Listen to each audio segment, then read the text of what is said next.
Hello everybody, and thank you for joining me here today. This video is highlighted on learningtoplaytennis.net and bradstreetsports.com. Today we're going to talk about some important parts of learning how to serve. Of course, the serve is an important part of the game of tennis because what? It starts the point. It's essential. It's one of the first things you should learn so you can start playing tennis fast.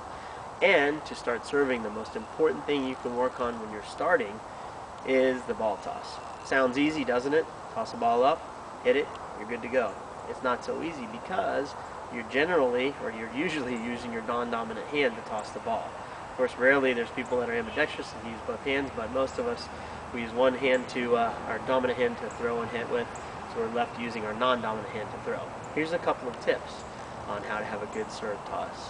One, ideally, you want to hold the ball in the fingertips of your left or non-dominant hand. Why? If you're holding the ball in the palm of your hand, you tend to rock the ball backwards as you're tossing. The ball floats back behind your head or has spin, which results in a bad serve toss. So, number one, hold the ball in your fingertips. Number two, your arm should stay straight when tossing. If your arm bends while you're tossing, again, the ball's going to float typically behind your head as you toss, and it's going to be a bad toss. So the arm stays straight as a board as you're tossing. Number three, here's a great tip I learned from one of my coaches when I was younger.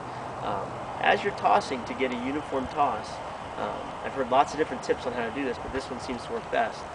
The ball goes in your fingertips, the arm stays straight. Come down and touch the inside of your leg and come up and toss, each time you toss. This way you have a uniform toss, a consistent toss motion every time you toss the ball. So hopefully, eventually, you'll end up with a consistent toss. Fingertips, arm straight, touch the inside of your leg. Toss up. Ideally, to start, the ball should be tossed so that you do not have to move to hit the ball. In regulation tennis, you're really not allowed to run up or move around to hit balls anyway, so you might as well get used to it now. Those are three great tips on how to have a great serve toss. Come back and visit us for more great tips on other great tennis strokes at learningtoplaytennis.net and bradstreetsports.com.